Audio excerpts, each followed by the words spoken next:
from everybody, you know, hearing about your sacred places. This is one of the silver linings of the pandemic to me, that we can sit here together and have a conversation from all of our different places. It's truly amazing. And I just have to say, I am going to answer your question, but Roger said he's from southeastern Vermont, and I'm dying to know where, because that's where I grew up. Roger? Is he there? Yes, Okay. Brattleboro. Brattleboro, okay, well. In Brattleboro. In Brattleboro. And my other place is the Northeast Kingdom. Yeah. Up in East Burke. So Brattleboro. I grew up in Saxons River, which is about 20 miles from Brattleboro. Oops. And I'm getting an echo now. It's gone now. Okay. So I grew up, you know, right near you, Roger, and I'm back in Washington, D.C. now, but I just came back from the White Mountains of New Hampshire, where I spent the last 2.5 weeks with my husband. So I have, you know, that's one of my sacred places. We went through the Northeast Kingdom and by Brattleboro. Anyway, so yes, John, I grew up, my dad was a teacher and then later headmaster of a boys' boarding school in Vermont. You may know it, Roger, Vermont Academy. It's co-ed now, but it was an all-boys school. And there was constant, you know, football games, baseball games, hockey games, all this boy stuff going on. And my little brother was the bat boy, and you know, he was connected with all the teams. My sister and I, there just wasn't really much for us there on the campus. So she's a nature mystic too. And she and I just started wandering around in the woods. You know, that was my life. You know, of course I went to school, I babysat, I did all the things kids do. I rode my bike around town. But whenever I had the time, I would be out in the woods. And you know, in the spring, as soon as the snow melted, or when, you know, at the edge of where it was melting, I would be looking for the spring wildflowers. In the summer, the flowers in the field, the daisies, the black-eyed Susans, the Queen Anne's lace, I would be there. And then of course the colors of fall, the sugar maples. And in the early spring, even before the flowers came out, they would tap the trees on our road for maple sap. And I would drink the icy sap out of the buckets. That's one of my favorite memories. Oh my gosh. And I read all my books sitting up in trees. And I just, you know, nature just spoke to me. You know, it's funny for me thinking back on it now. Why did that feel so natural?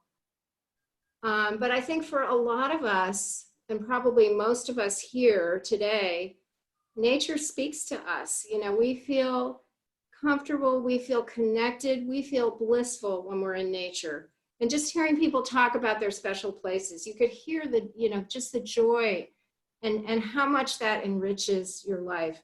And I'm very fortunate that I had that experience at a really young age. And I know not everybody did, but I lead all of these nature trips, walks, kayak trips, mostly in Washington, but also out west and in New England. And, you know, people who didn't grow up with that connection, they can establish it at any point. And that's the really good news. And I think that a lot of people during the past few months have really learned, you know, with the restaurants and bars and movie theaters closed and, you know, all the usual distractions not available, a lot of people have turned to nature and really found it to be one of the most comforting and rejuvenating things in their lives. Absolutely. So forest bathing. So I love that term. Tell us about forest bathing and how you do it and what are its benefits. What have you experienced? Yeah. Well, I think it's something that we all do. I think probably most of you do. It's just nice to have a name for it. I love this frame. I love this name, forest bathing. It's a translation of Shindin Yoku. Does anyone here speak Japanese? It's, as I understand it, it's a pretty literal translation of forest bath or forest bathe. And in the 1980s, the forestry agency in Japan coined this phrase, shindin-yoku, and they started encouraging people, especially people in Tokyo, which is a very intense urban environment. They started encouraging them to go out to the beautiful forests that are, throughout Japan, lie under the trees, smell the leaves and the flowers and the twigs, dip their feet in the rivers and streams, and just quietly connect with nature as a way of rejuvenation. And then a couple of researchers started studying the health benefits of that. Dr. Miyazaki and Dr. Lee took the lead. And they found that there were incredible, measurable mental and physical health benefits of spending time in nature. And it just kind of caught on all over the world. And this organization in California, in Sonoma County, led by Amos Clifford, called the Association of Nature and Forest Therapy, started interpreting the practice and training guides. And when I first read about this practice, I read about it in Oprah's magazine, of all things. One of my field trip participants brought me this article, and I was standing in Rock Creek Park, which is my wild home, and standing under the trees, reading this article. I just kind of inhaled the article. And when I read the phrase forest bathing, it spoke to me, because I got right away what it meant, which is full immersion in the beauty and wonder of nature. And I went out to California to go on a walk out there. I trained to be a guide. And then I did go to Japan for 3 weeks on a forest bathing trip, with walks that were led by guides there. I think that, it's just, when you give something a name like that, you tend to value it more. And I think a lot of people who don't necessarily gravitate toward nature the way so many of you do, then when they hear about they hear it, that it's a practice. It's like yoga or Tai Chi. Forest bathing is a practice. It's something they can relate to. And then when they hear that there's all this health research Science. showing the benefits. And I mean, most of us don't need that. We know it makes us feel good and healthy and spiritually alive when we're in nature. But for people who haven't experienced that, this is something that's really good, I think. So I've been, I was going to say, on your many nature walks in the DC area, have you taken stressed out people like senators out on nature walks? And what have you noticed? Yes. And what's amazing to me, John, is that, Washington is kind of known as a sort of a button-down conservative place. And everybody that I have ever been out on a forest bathing walk with has totally resonated with the experience. I have never had anybody say they felt uncomfortable or, they take to it like a fish to water because it's so natural for us to be in nature. It's not natural for us to not be in nature. And, on the inauguration of the president who's in office now, so this was, almost 4 years ago now, my newly elected congressman, Jamie Raskin, he skipped the inauguration in solidarity with John Lewis. And he asked me to lead a nature walk. And, a big part of it was forest bathing for him and for. I was there. Oh, you were there, Sylvia. Wasn't that wonderful? It was. Yeah. It was. I was so grateful to Jamie for doing that. I know. He's so terrific. And he loves nature. It's not just that he's an environmentalist and really committed, to all the right policies, but he loves nature and he goes to Rock Creek Park for his own mental health. That is so cool you were there, Sylvia. That is so cool. But go ahead. Yeah, and and a love of nature is really something that's been part of Washington for a long time. Thomas Jefferson and George Washington were both serious tree lovers. And they're, Washington, the nickname for Washington, D.C. is City of Trees. In fact, that was my first book when I was 29. City of Trees. It's been published in 3 editions now. But there's just this love of nature that is, you know, it's not something you read about or see on CNN, but it's part of our life here. It really is. And people love the trees. They really appreciate the Potomac River where Sylvia lives, the Rock Creek Park. We have so much beauty in the city, and we have beautiful gardens too in the National Arboretum and the U.S. Botanic Garden and all the Smithsonian gardens. And, you know, I lead forest bathing walks in small gardens. I've led them among the bonsai trees at the Arboretum. You don't need a wild forest to forest bathe. You can really do it anywhere because it's in here, you know. It's how you're connecting with nature, and almost anywhere you go, you can find natural beauty, and then just soak up the beauty and the wonder. What do you do when you can't get out? If you're in this quarantine business and you can't have a window, or it's just a tiny backyard, what do we do? Well, first of all, and I think you mentioned this in your book, there is research to show that spending time with houseplants is beneficial to your health, to both your mental and physical health. And I keep talking about the research that shows the mental and physical health benefits. The spiritual benefits are harder for clinicians to study, you know, but I think they're the most important ones of all. So you can connect with houseplants if you can look out the window and see the sky and see the clouds. When we were up in New Hampshire last week, I said to my husband, you know, the clouds are really underrated. It's constant art that is changing all the time.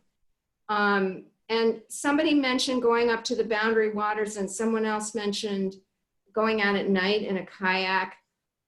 If you can just look out and see the day or night sky, watch a storm coming, you know, watch the breeze in the trees, just do whatever you can to connect. Even watch nature programs, you know, on however you see, you know, to watch nature programs. Any way that you can help feel connected to nature is a really good thing. Yeah, so I mean, how do you form different relationships with different parts of nature? What's been your personal experience of a rock, a cloud, you know, a cricket, and, you know, grass? How is it different? And you've talked a lot about having an actual relationship, or a reciprocal relationship where there's a back and forth, where there's communication both ways. What's that like for you? I think that's that's a really important point you just brought up, the reciprocity. Mm-hmm. To feel that it's a form of communication, that you're communicating, that you're hearing, it's listening, it's hearing the plants, it's hearing the insects and the frogs and the birds, hearing the breeze, and then being there and being part of it. And, you know, I think we all carry this heavy burden of guilt. You know, we really feel bad about what humans have done to the earth. I mean, this is a burden we carry. And I mean, especially all of us, because, you know, we're all so sensitive when we think about these things. And we carry this burden of guilt, and we carry our separation, because what is our creation myth? We got expelled from the garden. That's our creation myth. And I think that it's had an incredible effect on us. We feel separate, we feel guilty. And if we can find time to forest bathe, to just be in nature with no agenda, with no plan, we're just there experiencing it, it's incredibly healing. And we will feel, you know, when we do that, we feel that we belong, because we do belong. We live here. This is our planet as much as anyone's. It didn't leave us. We left nature and then got into our heads and our belief systems and so forth. And I think it really changes our consciousness. When I remember going on a 10-day vision quest out in the Nevada desert, and oh my God, the way that the nature became, and the sensory aspects of nature became ever more sacred to me.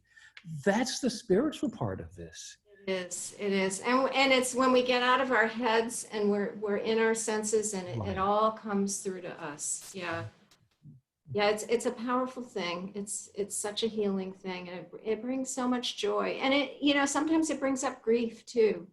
I've had, actually the first forest bathing walk that I led, a woman had a very strong grief reaction. She had lost someone really close to her and hadn't really grieved it. And when she was in the forest in Rock Creek Park on this forest bathing walk, and she felt so safe and connected, both with the trees and the surroundings, and also with the people who were with her, the grief just poured out of her. I mean, it was really something. And then later, I mean, it was very therapeutic because later she got some help that she needed. And everybody just very sensitively let her grieve and just let her know they were there. And it was really something. And that was the first walk that I ever led that happened. Well, nature can hold our pain. Yeah. Yes. Nature can Yes. hold our grief. Nature's not Absolutely. afraid of our grief. We should share it with nature, I We think. should. And rocks are really good for that, I've learned. Tell me about that. Rocks. Well, I have in Rock Creek Park, which is my sacred place, I have two. I have the meditation rock and Nana's lap. And Nana's lap, and Sylvia, we may have sat in Nana's lap on that walk with Jamie Raskin. I don't know if we did or not on that walk, but Nana's lap is at the base of a big tulip tree, and it's got a fluted, the base of the tree is fluted, and it forms this little place that you can just tuck yourself into. And when you speak or sing or chant, you feel the vibrations coming right up the tree. It's like, hugging a tree is great, but being hugged by a tree, that's really great. That's cool. Yeah. And, and you have amazing trees out west, and you can probably do this a lot more than we can, but this is just a really special tree. So I go to that tree and I sit in Nana's lap, and I sing or chant or just quietly sit in Nana's lap and watch the trees and the squirrels and the birds. And then I go down to Rock Creek and I climb down to what I call the meditation rock. And I sit on the rock and watch, it's like right in the creek. And ducks come paddling past, great blue herons, a kingfisher. A kingfisher is kind of like a sacred bird to me. That the kingfisher is on the cover of my new book that just came out today. But the rock is just so solid, and again, like you said, it can take it. Nature can take our grief, our pain, our anxiety.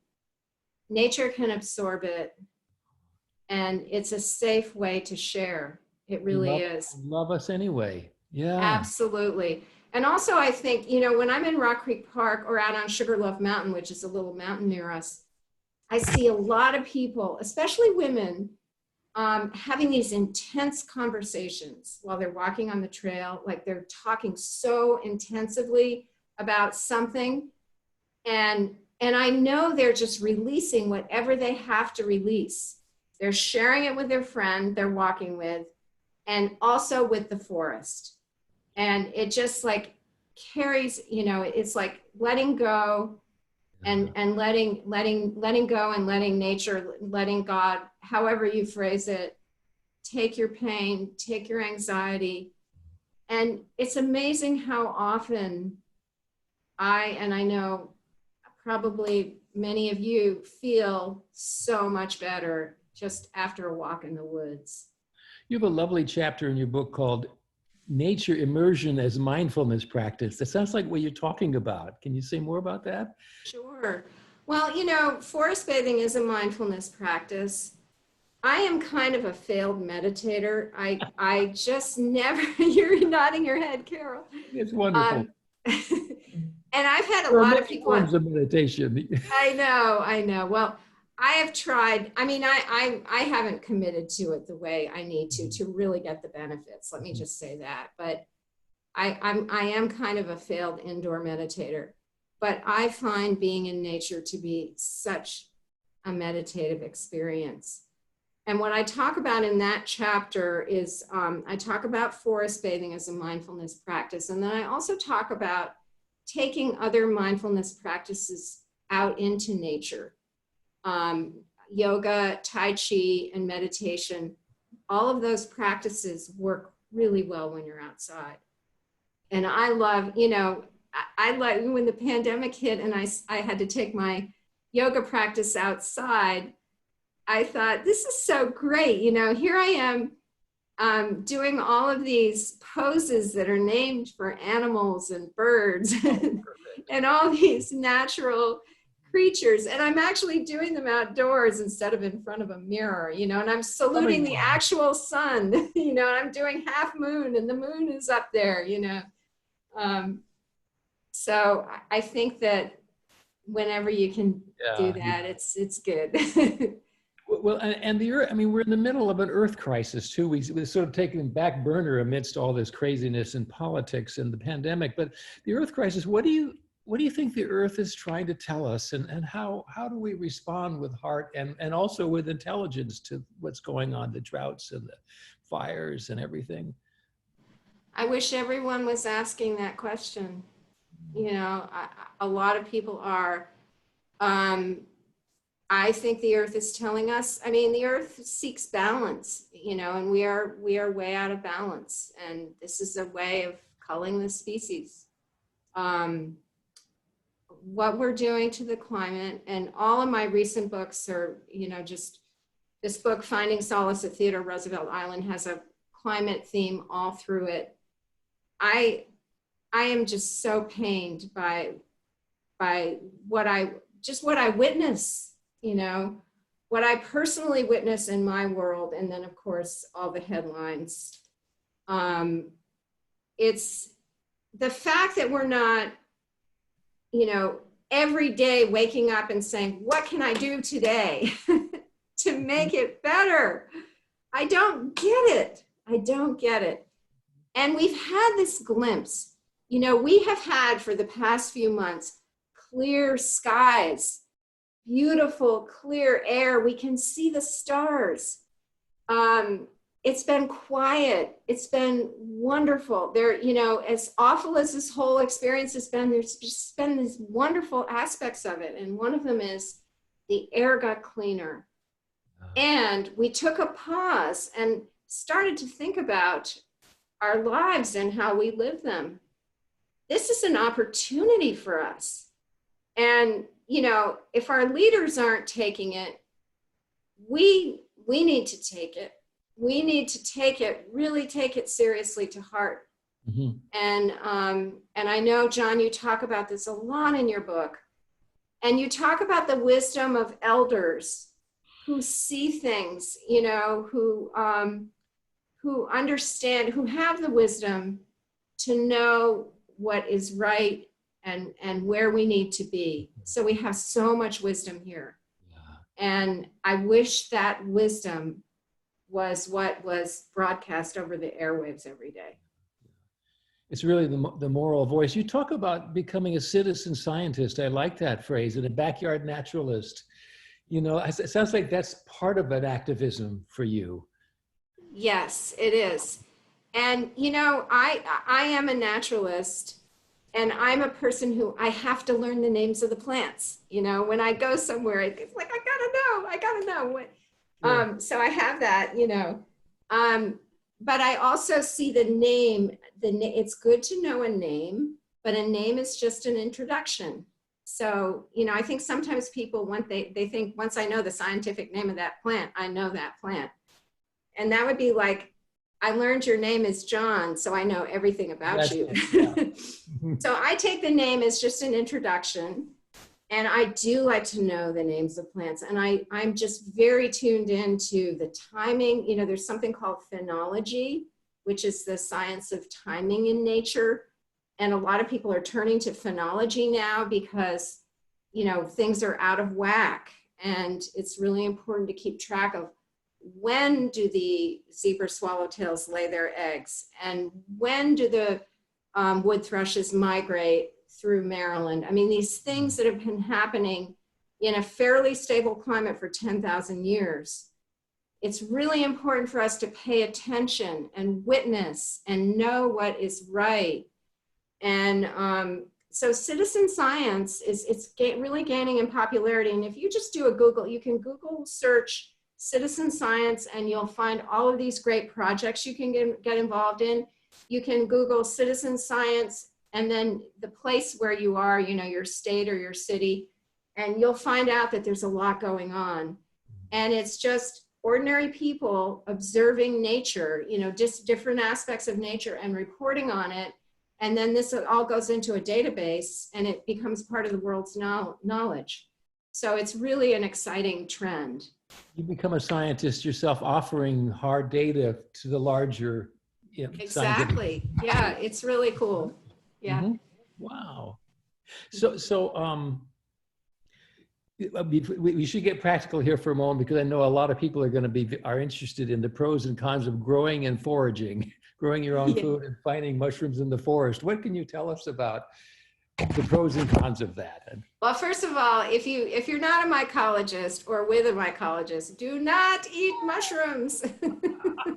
Do not eat wild mushrooms. They're wonderful. And, you know, my brother-in-law knows all of the good mushrooms. He's in New Hampshire. I was just up there with him. Unfortunately, the chanterelles were past season.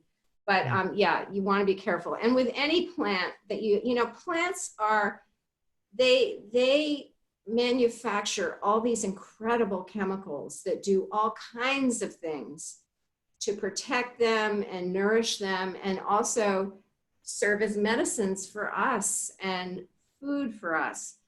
But you don't want to forage unless you really know the plants, because, you know, a lot of times there are plants that are similar. For instance, in the carrot or parsley family, that's a family with lots of yummy plants in it. Carrots, parsley, parsnips, celery, coriander, cilantro, those are all in the parsley family. But also, so is poison hemlock. So you really need to know what you're doing. But the good news is that if it's something you're interested in, you can find people in your area who know edible plants. There are a lot of really good field guides, and I recommend them in my book. But also, if you can find people who know them and, you know, and forage with them, how, you know, maybe do some virtual foraging. I don't know. I'm sure that's going on. It's really great. And I found, like, when the pandemic hit, I didn't want to go to the grocery store. So I just ate everything that I knew was edible around me. I ate all the violets in the backyard, both the flowers and the leaves. The redbud trees, do you guys know the tree, the redbud? Those flowers are loaded with vitamin C, and they have a delightful kind of citrusy tang to them. Can you actually survive on that?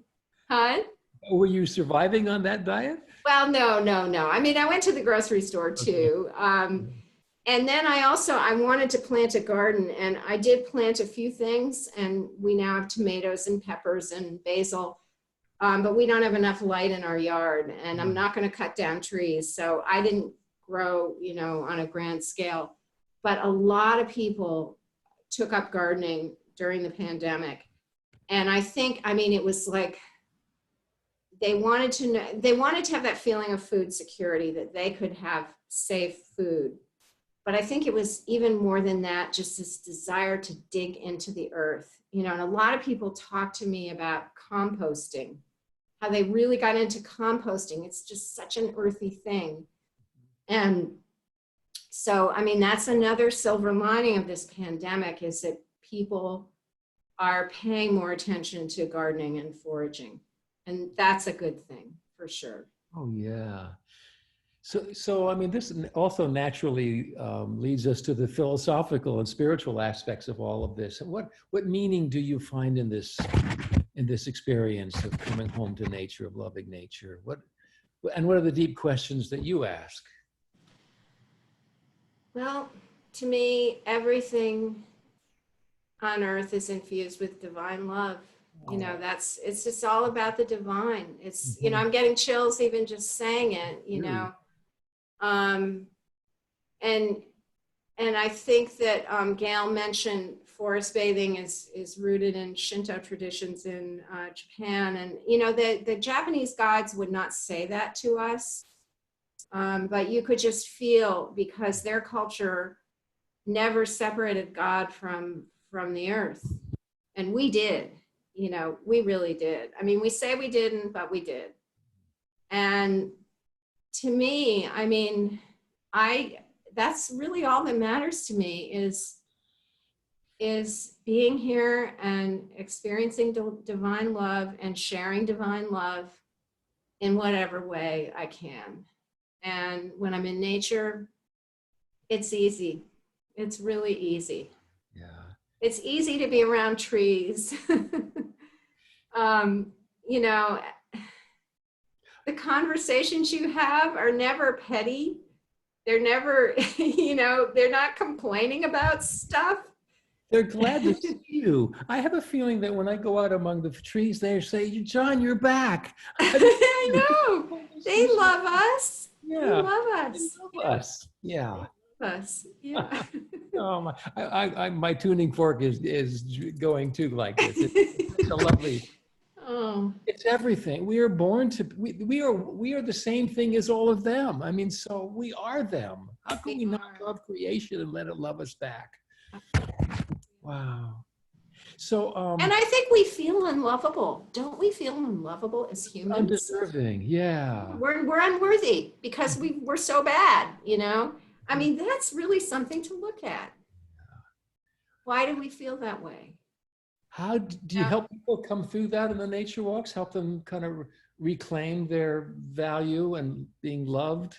I think they just feel it. You know, they just feel it. And the nice thing about a forest bathing walk, the way we structure them is, you know, we all come together at the outset, you know, in a circle, and, you know, we share who we are and why we're there. And then we go off and we have our solo experiences. So I may say, spend the next 10 or 15 minutes noticing what's in motion. And people just walk and notice what's in motion. That is a powerful mindfulness exercise. It sounds like such a simple thing, but when you are totally tuned to what's in motion, your chattering mind is just not even present, you know? And anyway, and then we go off and we have these solo experiences. You know, we're all kind of in the same space, but we're experiencing solo. And then we come back to the circle and we share what we have experienced. Perfect. And then we have that collective experience of nature's beauty. And when you go around the circle and you hear all the different things people experienced, you realize, oh yes, I did too. You know, like that person articulated something I hadn't even recognized myself. It's a really powerful thing, you know, because the solo is powerful and the collective is powerful. And when you can juxtapose them, as we do on forest bathing walks, it's really, really wonderful. It's a kind of enlightenment, isn't it? I think it is. Your senses to the oneness of things. Yeah. Yeah. Wow. And it just amazes me. And, you know, I'm doing these online now. I'm doing them on Zoom, but just audio Zoom for Smithsonian Associates. And I was really skeptical when they asked me to do this. I was not, you know, I didn't jump at the chance, but I thought, okay, well, I will try it. And I had been on a virtual forest bathing walk with a forest bathing guide who was in Minnesota this summer. And there were 15 people on the call. 2 of them were on the West Coast. I was on the East Coast. Somebody was in Arizona. And then we had someone in Scotland on the call. And it was the middle of the night in Scotland because this was an evening call for us. And this woman was wandering around the woods in Scotland in the middle of the night. And when people spoke from whatever place they were in and whatever time zone, we were all fully present with it. It was just magical.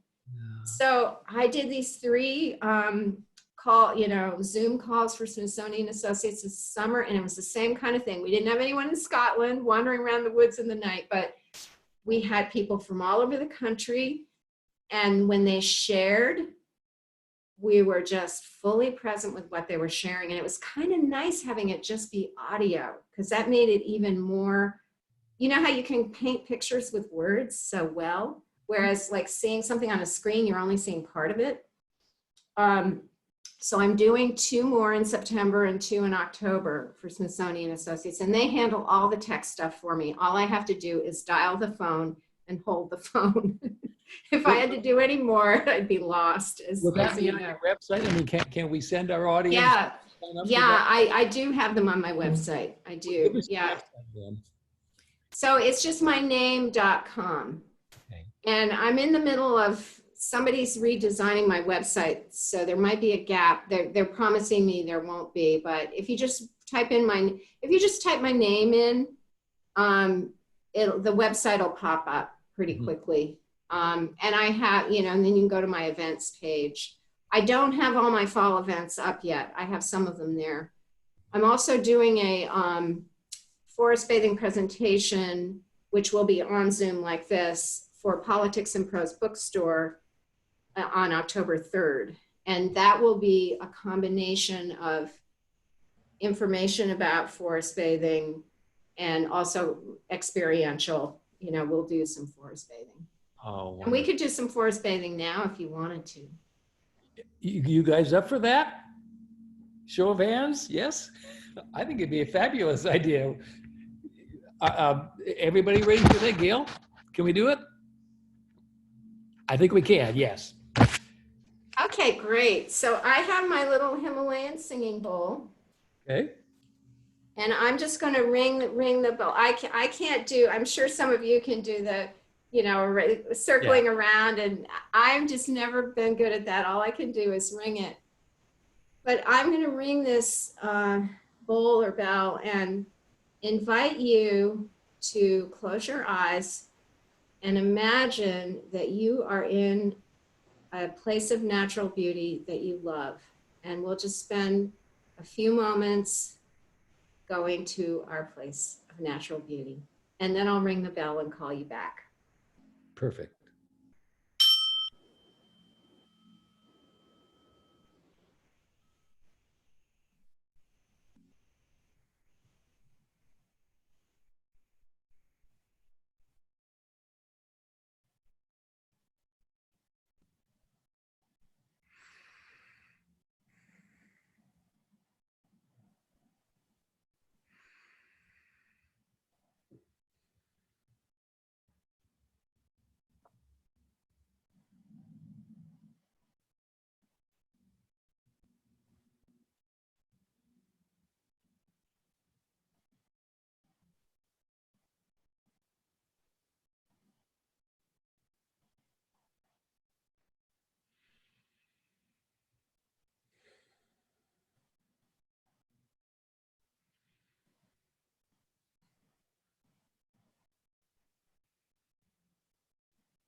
Is it okay if I share a poem?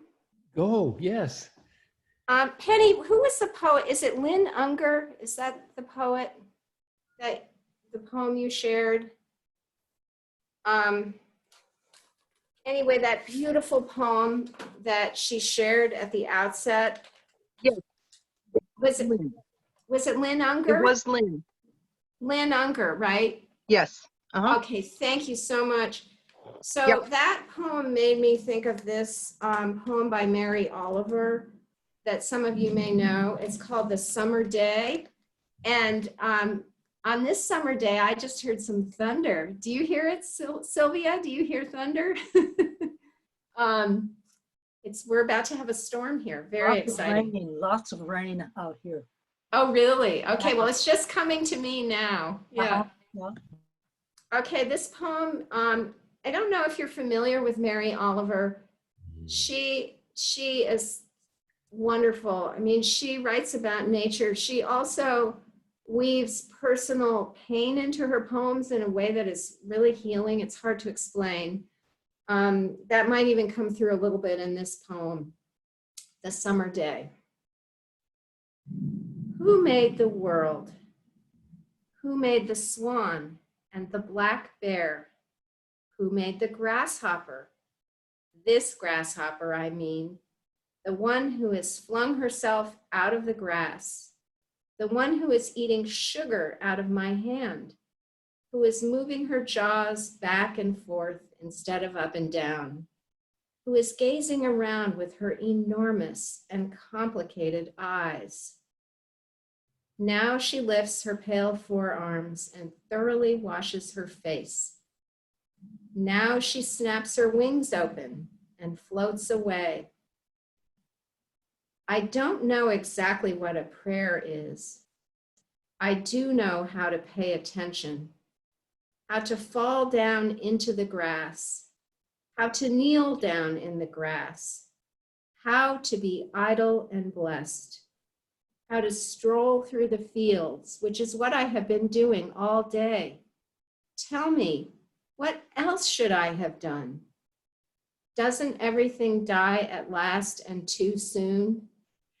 Tell me, what is it you plan to do with your one wild and precious life?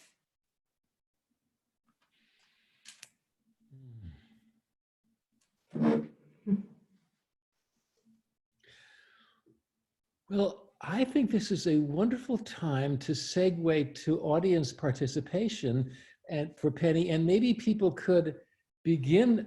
I feel so selfish getting to ask all the questions because I know people are probably dying to talk to you. So let's turn it over to Penny to facilitate the whole audience, and maybe they could share what came up for them at the same time from this wonderful meditation. That'd be great. You on, Penny? Thanks, John, but my internet is so unstable. Gail's agreed to take this part for me. Okay, the baton goes to Gail. Unmute yourself. So let us all unmute ourselves. And anybody have a particularly burning question that they wanted to ask Melanie since she began? Any questions or comments or responses to what she said? I have something that, it's not really a question, something I'd like to add. I lost you. All of a sudden, people flip around here and I can't figure out. There you are. Okay. Melanie, are you familiar with the music of the plants? The music of the plants. Yeah, something that I'm part of, and I didn't know if you know about it. No, tell me. Really exciting. And while you were talking, I went and I asked my little plant if she'd sing for us, and she's singing now. I'll carry my computer in there so you can hear her. And this is really exciting, and I think it's something you would probably love to know about and maybe be able to use. I mean, this is one of the ways that I get myself immersed in nature. My little plant here, here's my little forest in the house, but this little plant, her name is Angel. She's an angel wing begonia. And if you listen closely, you can hear her singing. Go ahead, sing. Don't stop just because I came in. Come on. She's shy. There she goes. Go ahead. Yeah. Let them hear you. Come on.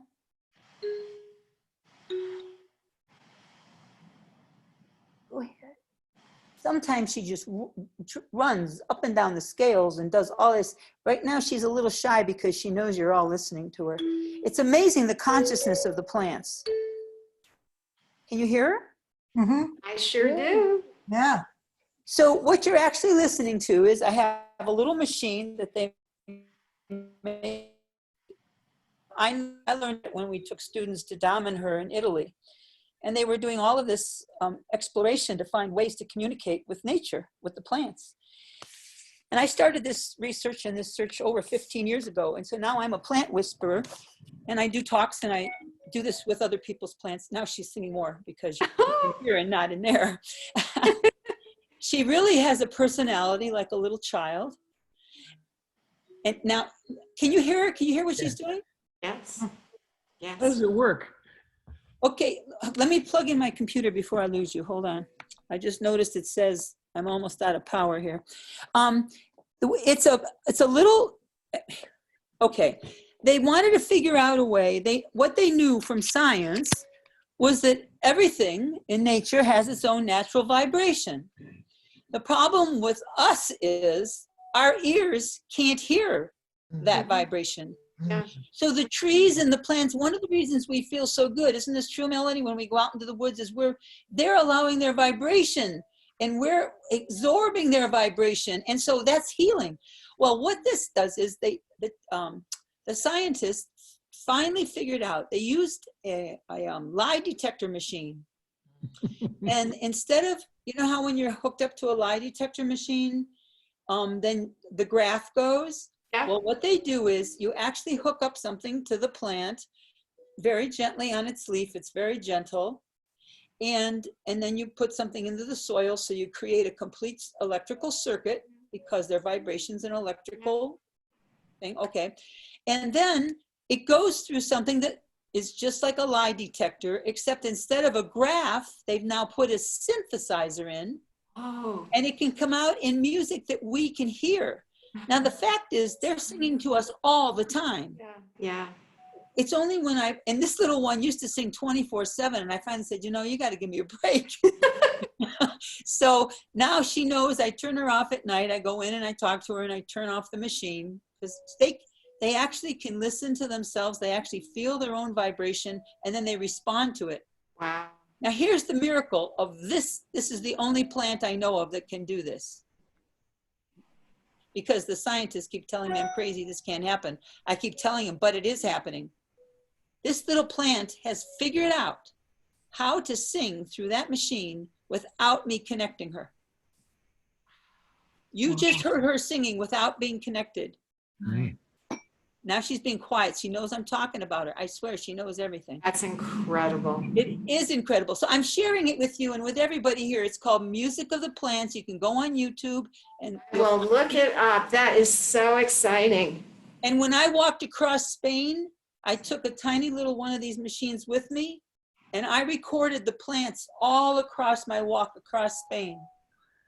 And it's amazing.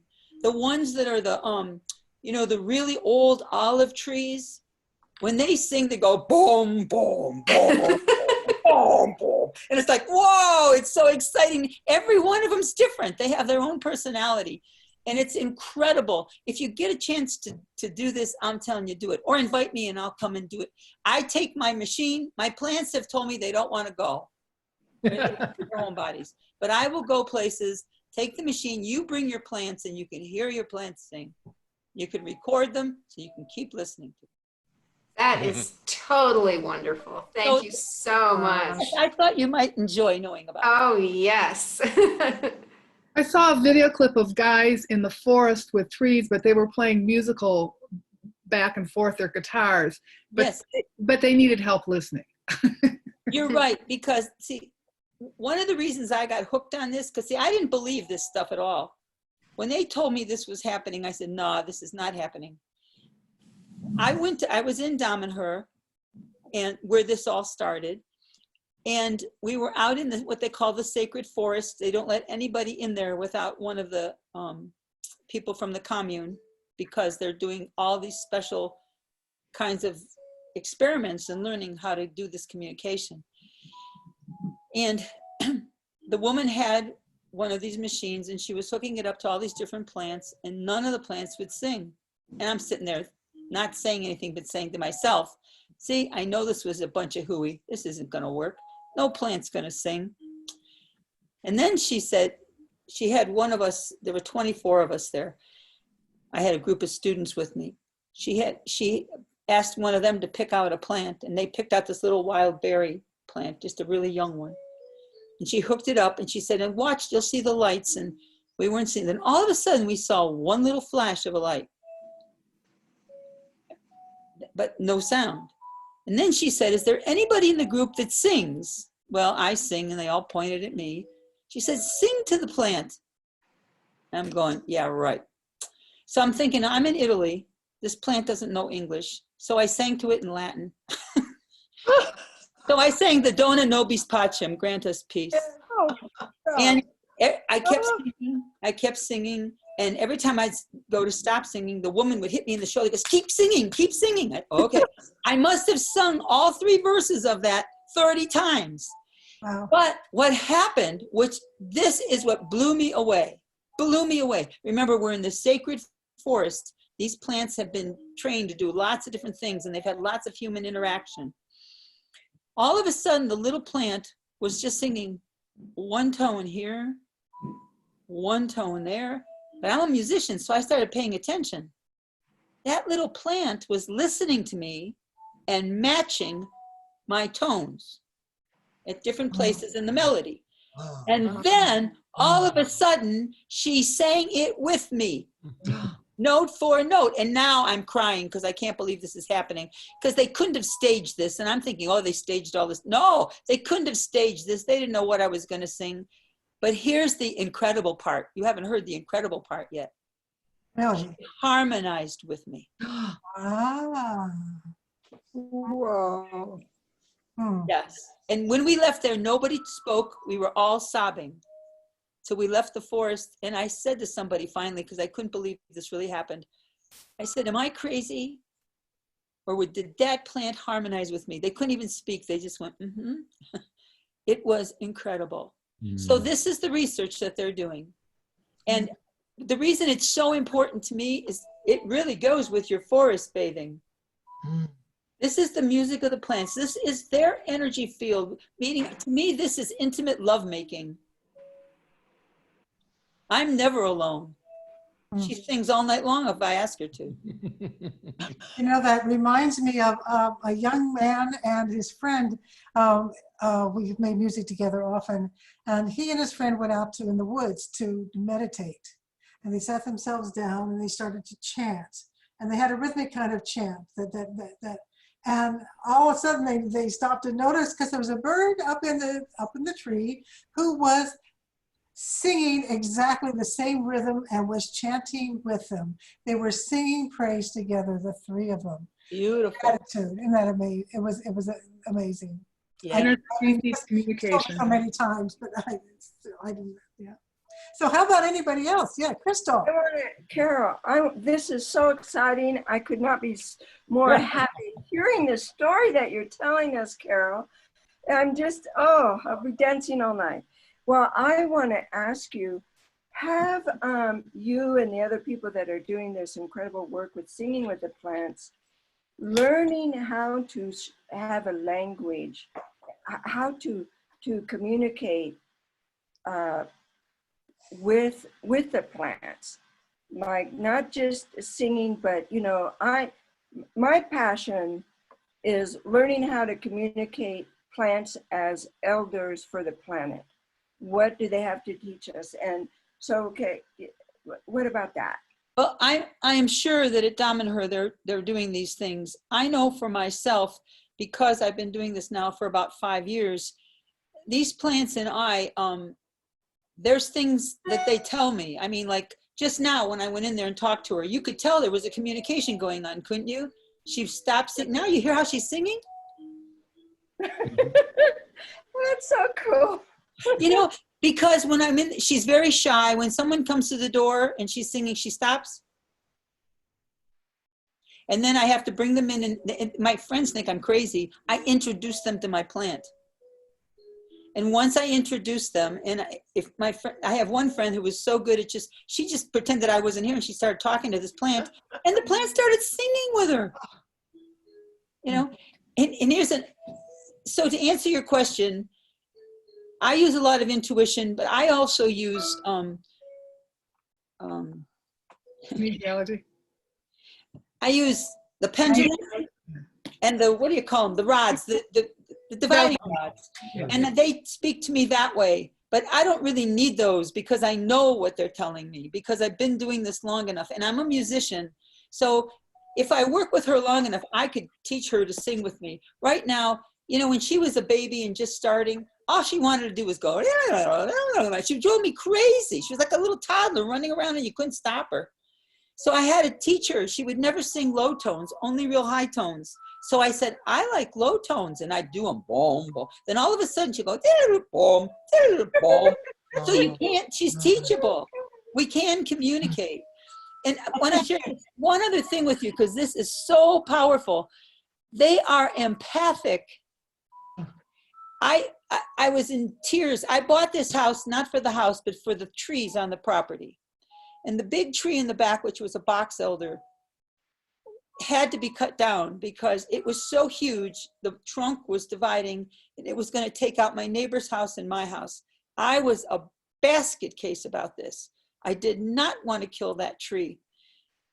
But the people that came, they said, it has to come down and it's an emergency. We have to get somebody here right away. It's going to fall. I went, oh my gosh, that tree was the tree I prayed with. It was my Bodhi tree. You know, I didn't know what to do. I was in such straits. I took the machine out there, I hooked it up to the tree, and we spent the whole day before they were going to come to do this horrible thing. And we sang and we talked all day. And this tree was so happy. I said, do you understand what's happening? Yes, she understood. I said, well, why aren't you sad? She said, because it's time for me to go. And I said, why do you have to go? She says, because you have to blossom. I said, no, I promise I'll blossom if you stay. She goes, no, I have to go so you can blossom. The next day when they were cutting her down, I was a basket case. I came in here. I went to the plants for solace. Not one of them would talk to me. And I said, look, this was not my, and this is all happening right outside the window where they are. I said, this was not my choice. I didn't want to do this. And then one of them picked up on my deep sadness. And it's the only time one of my plants has done this. And it went, boom, boom, boom, boom. And I knew we were crying together. Wow. Only time Thank it ever you. happened. I'd like What a powerful story. I'm wondering if anyone else wants to add to that, or Carol. I would love to add to that because I do communicate with plants. I'm coming out of the closet to say this, but there's a deep tradition in many indigenous cultures, and I wrote a lot of my dissertation on that, but it's like having a friendship, that reciprocal relationship, that you have to listen and spend time, and they will communicate, and they will communicate in different ways. Often I physically feel the energy. Sometimes I actually get messages, but it's a matter of listening and quieting. And in my experience with the plants, they have always opened the door to me. I haven't gone there necessarily. I've had many nature mystical experiences in the communication, and typically often, like she says, the empathy, I may be in a state where I need help and they reach out to me. And like Melanie said one time, it was with grief, saying, yeah, you know your grief, but you haven't gone deep enough. And I have had numerous occasions where they have communicated, but I too am searching for language, but I think like with people, there are many different languages across our globe. I think that's the case with plants too, because that's one of the things I'm researching for myself right now too. But they do communicate with us. Carol, stay in touch about that. I'm fascinated about what you're doing. Will do. Likewise. Wow. Carol, what is They're the name of using your this plant? technology. Okay, so we have several people trying. I'm going to try to manage this a little bit. Catherine, I want to say something. And Yeah, I'm just asking Carol, what is the name of the plant that's singing in the next room? It's an angel wing begonia, and I simply call her Angel. Angel Begonia? Angel wing. It's the Angel large wing. begonia wing. Okay, Angel thank wing you. begonia. Thank you. Okay. Well, Yeah, that's good. Art. I'm very happy to say that the first true connection that I had with a tree, a great white oak, and realization of the living essence, web of life, not in a textbook, but the web of life as you can actually see it, connecting to the whole ecosystem. That was in Rock Creek Park. Wow, what a connection. I've got very, very fond memories. I was actually born two blocks away from Rock Creek Park, and my great-grandfather was the chief surveyor of the district, and he laid out the park. And Who's your great-grandfather? Who's your great-grandfather? Henry Brigham Looker. Wow. And so I got family in Oak Hill Cemetery, which is, anyway, I'm very much connected to to Rock Creek Park, and I feel very nostalgic. I'm in the Sonoran Desert in western Tucson right now, which is lovely and amazing. But I hear you when you talk about Rock Creek Park, and now I know about your book. It's a magical place, and people zip through it and drive over it and don't even have a clue how amazing. Can I ask you about being in the Sonoran Desert? Do you have a connection with the saguaro cactuses there? Yeah. Yeah. It was pretty strong Yeah. at one point. Just seeing how they were communicating. The Papago, or the Tohono O'odham, called them the old men, and they're I don't know. That was probably already in my head, so I had a preconceived idea. But that was how I was seeing them. But when you're looking at a hillside with the saguaros and the other cacti, and you think web of life, and what we learned in ecology. And I'm a conservation biologist, so web of life is an intellectual construct. But when you actually see it, and you see the interactions among the plants, it's absolutely amazing. But I admit that I miss the eastern hardwood forest. Yeah. You'll have to come back and visit us. Yeah, I guess. Yeah. Well, thank you, Melanie, and thank you all for sharing. I wanted to finish with we have with a chant to honor this day, and also a short story from my 1-year-old grandbaby who loves everybody and waves at everybody. And I was visiting somebody with a little Buddha statue, and went over, kept hugging and kissing the Buddha statue because it was about her size. And she waves to cars, but mostly we've been living in Western Massachusetts for a month, and when the trees move their leaves, she waves back. It's all the time, and I said she understands. She is naturally still in that natural space where she understands that they are her friends and playmates and neighbors, and it's really been wonderful for me to watch her. So I just add something really quickly. Sure, Gail. 4 years ago, I attended a conference in San Francisco on Embrace the Earth at the California Institute of Integral Studies. And there was a young man who gave a workshop. His name is Emerson Gale, G-A-L-E. And he considers himself a wilderness guide, a music empowerment facilitator, and an archetypal cosmology consultant. But he showed us a film by a man named Bernie Krause, who was doing just what Carol was talking about, but with a tree. And he showed us how the tree was singing. And there's a YouTube, it's called Discovering a Singing Tree. You have to use exactly those words, Discovering a Singing Tree. And it's a cottonwood tree, and it's bubbling inside, and you hear it, and it was just totally amazing. And Bernie Krause has also written a book, The Great Animal Orchestra, which I love.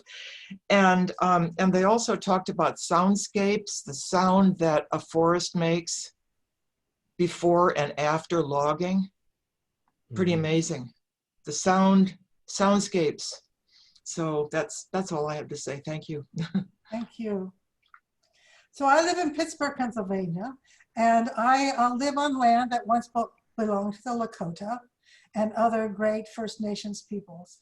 And this chant is a native chant. I do believe in my heart the attitude makes a difference. I'm not appropriating. I regard the First Nations peoples as my teachers, and I'm thirsty to be able to embody from them this love and sisterhood with nature that they so celebrated as their sacred way. And I'm hoping for us to embody it today in honor of Melanie's presentation today, that we might take it with that attitude and let it sing through us. Speaking of singing, Carol. So what you need to do in order to sing this with me is everybody needs to mute yourself, because otherwise it's cacophony. And so then I'll sing, and you can sing right along with me, but you won't hear everybody else. But please know we are all singing too.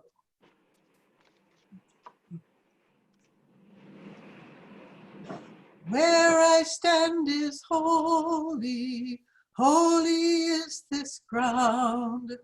River, forest, mountain, listen to the sound. Great Spirit circles all around us. Where I stand is holy, holy is this ground. River, forest, mountain, listen to the sound. Great Spirit circles all around us. Great Spirit circles all around us. Where I stand is holy, holy is this ground. River, forest, mountain, listen to the sound. Great Spirit circles all around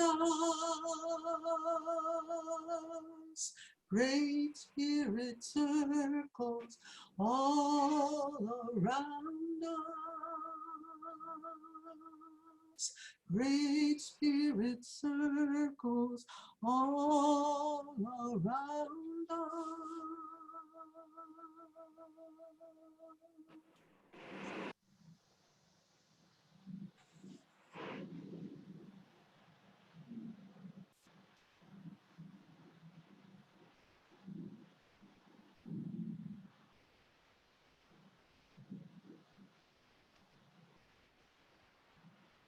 So thank you all for joining us today, and may you go to places that are holy to you and know them in a different way because of our time here together. And find that even the house plants and the grass outside your door, however close you can find it, and enjoy its sacredness and the fact that it is holding you in love as you are it. Gail, I need to make an announcement before we close. Sorry, I forgot, John. I'm sorry. It's okay. Yes. Very much in line with Melanie's exercise. When she did the exercise, I found myself back in Big Basin, a sequoia redwood grove near Santa Cruz, where we spent lots of time. And it's on the cover of my book, and it's a man standing there really listening to or with these giant wise beings, looking for answers, looking for the next step. And in this moment in my life, I'm in a very liminal kind of space. I'm going to be taking an extended leave from Creation in Crisis. The last 6 months of my life have been incredibly stressful, including writing a book in 6-week deadline, coping with my wife's serious illness and near fatal surgical complications, and 4 months of intense, intractable back pain. My wife has recovered very well, but I am basically running on empty, and I just need some time to rest and heal. So I'm going to miss you all terribly because I value this program so much, but I leave you in excellent hands. And the webinar will continue on as a safe and creative space for sharing our love and concern for the world and each other. So I thank you for understanding, and I will someday be back in touch. I am going into the redwoods. Thanks. Thank you, John. John, you've been such a Thank spirit you to us so much. Dawn. and brought us so much. But you are a mystic pioneer. And so going off into the redwoods, I know it's what you must do. So I trust your courage and your sense of your path. Thank you, John, so much. And I look forward to when you return to be among us. Penny and I aren't really letting him go that much. We're gonna... Yeah. So an invitation has been sent to Louisa Tish for next month. I have not gotten a response yet, but if you know her work, she wrote the book Jambalaya, is an amazing Yoruban elder and teacher, and is taught at UCS for a few years along the way. And we hope she'll join us. She'll be able to make it and speak to us next time.